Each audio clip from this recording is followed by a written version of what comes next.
This podcast is sponsored by Intentional Living magazine, your ultimate guide created to help infuse purpose and passion into your everyday life.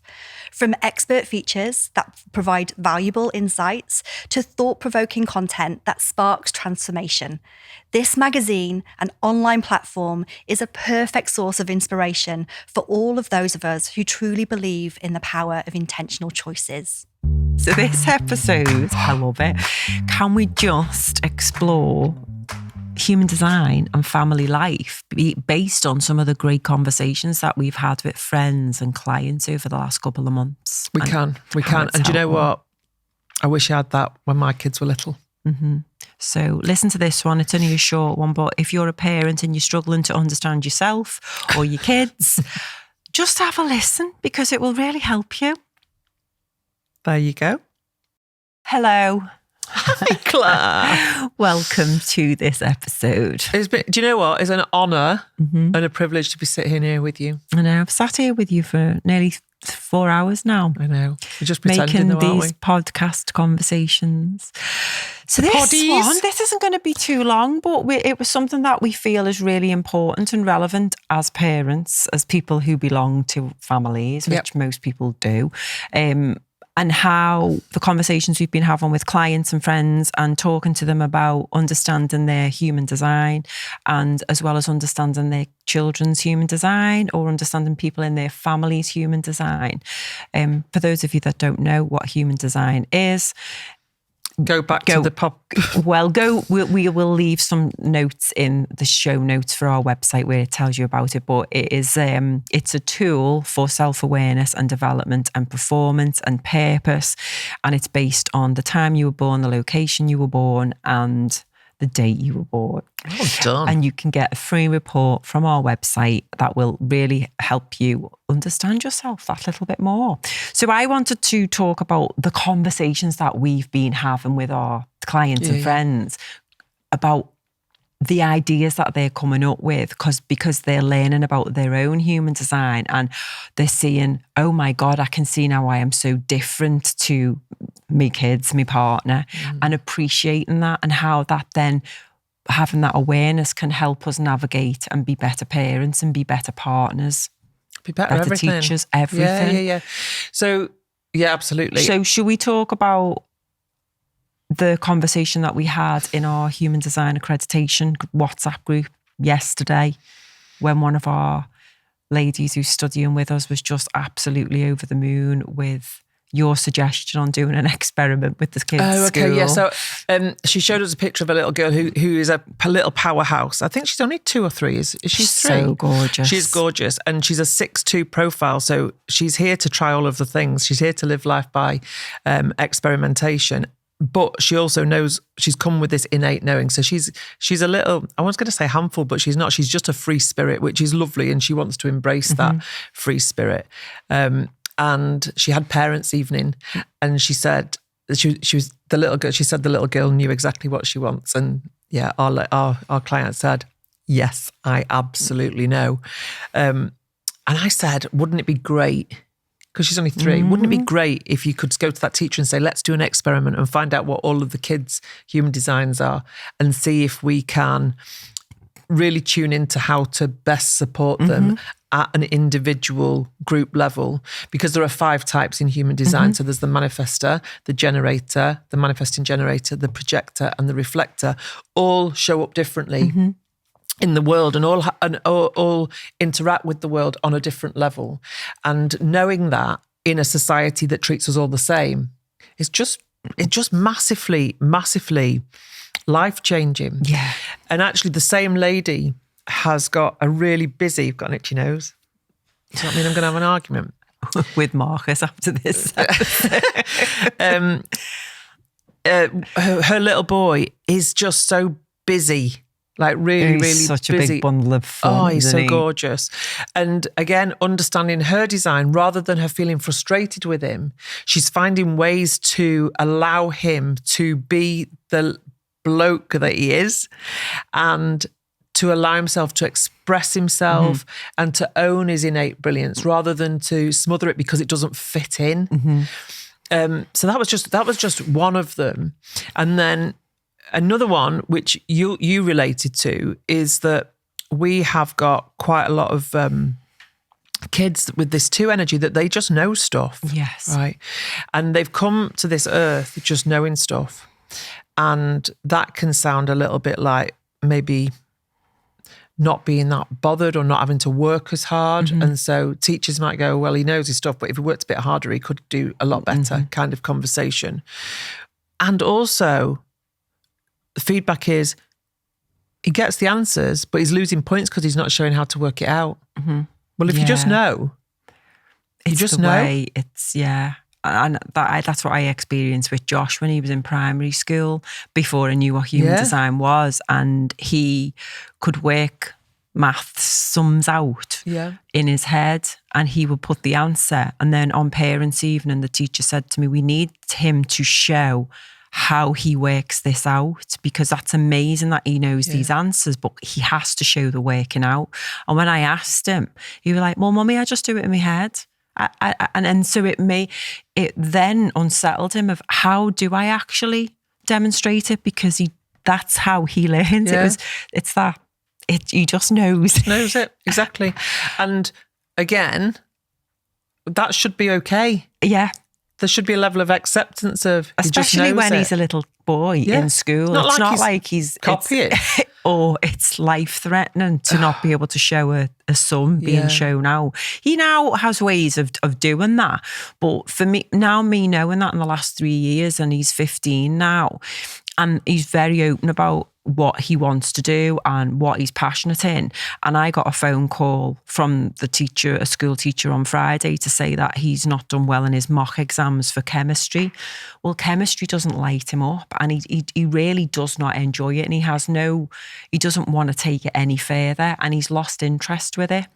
If he wanted to, he could do it, but it's literally like, and I'm like, do you know what? He's doing well in all his other subjects because he's got an interest in them and he just knows stuff. But with this one, he went, Mum, I've just got nothing. I've just got no passion for it. So it's like, where do you go with this as a parent? Where did you go? So we had a conversation with the teacher and I explained that he doesn't have a passion for it.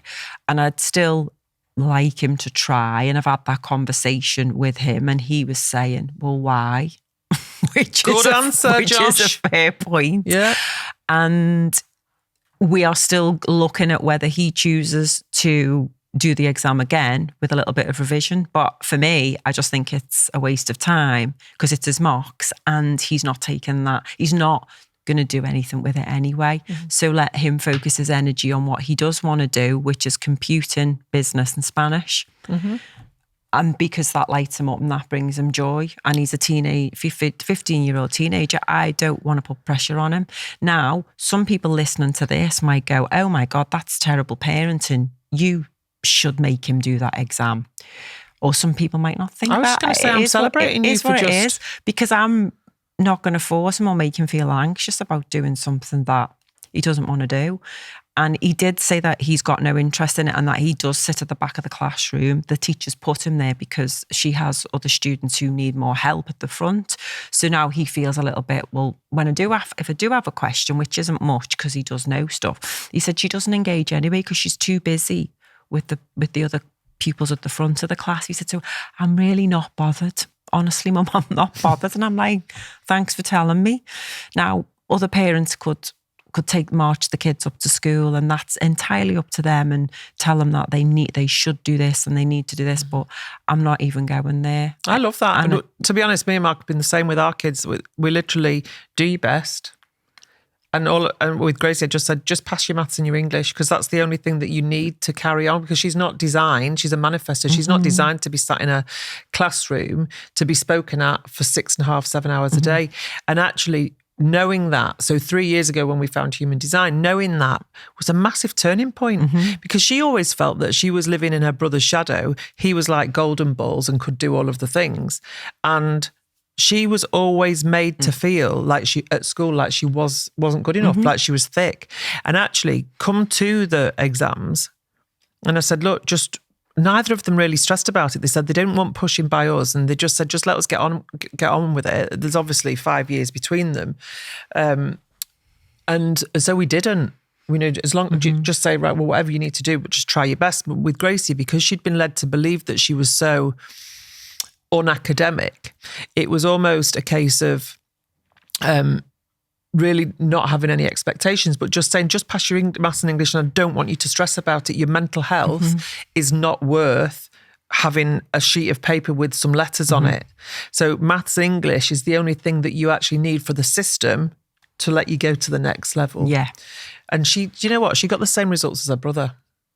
And I suppose that's because the pressure's not on, because when the pressure's on on a healthy way, then you don't function in that best way. And she still doesn't want to, know what she wants to do. And you know what? That's okay.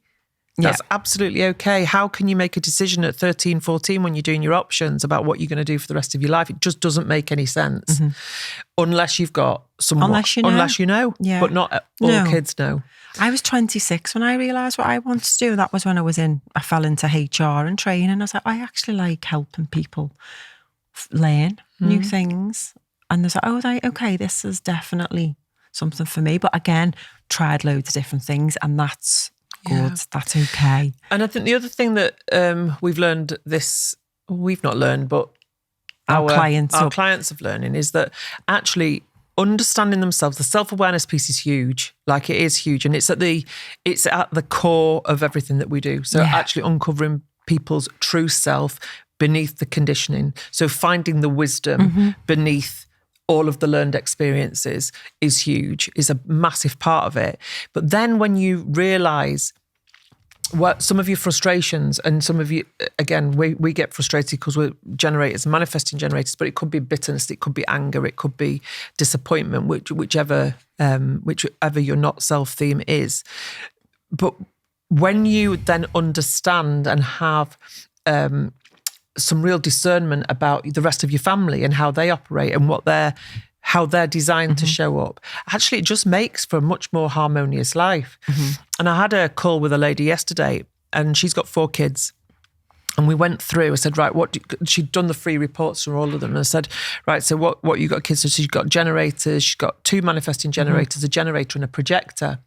And then she was a MG and her husband was a generator. Again, we're all different authorities. And I said, well, this one here, be mindful of her, because she's not going to have the same energy as the rest of you. So when you all wake up on a Saturday morning and decide to walk up a mountain, don't be surprised if she gives you the bird and says, you can walk on your own, loves, because I'm not doing it. Because she's not the same. She sees life very differently.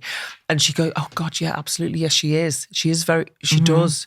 And she's always criticising the way that I cook and all the rest of it, because she could think of a better way to do it. And I went, yeah, that's your girl. And again, it's embracing that individuality and understanding that has helped for loads of them. And I think the main things that the kids come back with, or that the people come back to us with, is such and such is really struggling at school. Such and such is really struggling at school. What part are they struggling with?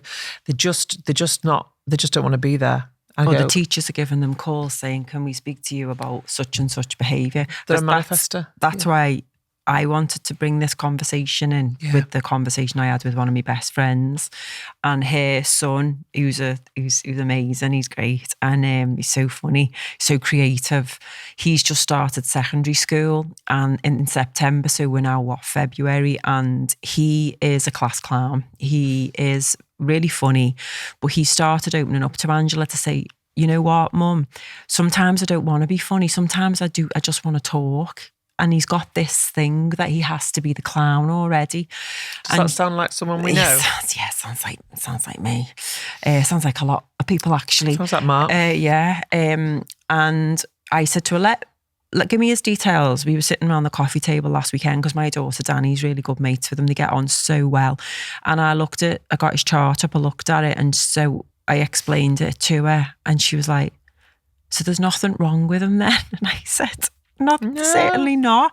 Because she said, I think it might be ADHD, it could be autism. His attention span's not really good.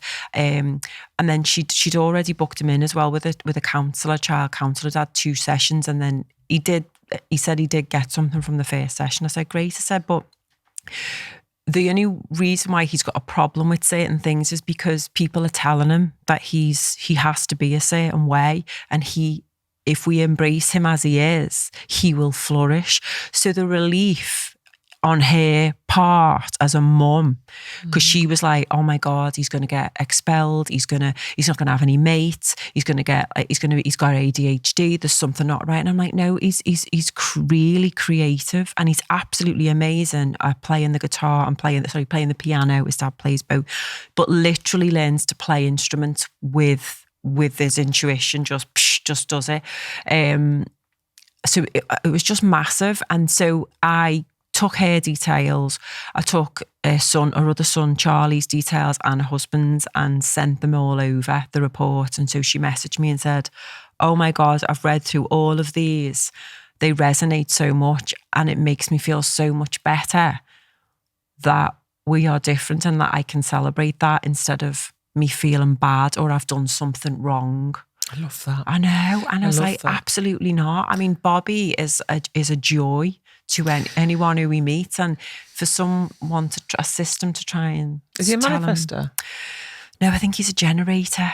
3-5 from memory. So he gets projected on as well. Yeah. He wants to make everybody feel better. Yeah. And he had quite a lot of open centres as well. Yeah. So I love that story, and I think he's a lovely little boy. He's brilliant. There was another family that I'm working with that will just touch me, fluffer. Shake it. Just shake me, fluffer.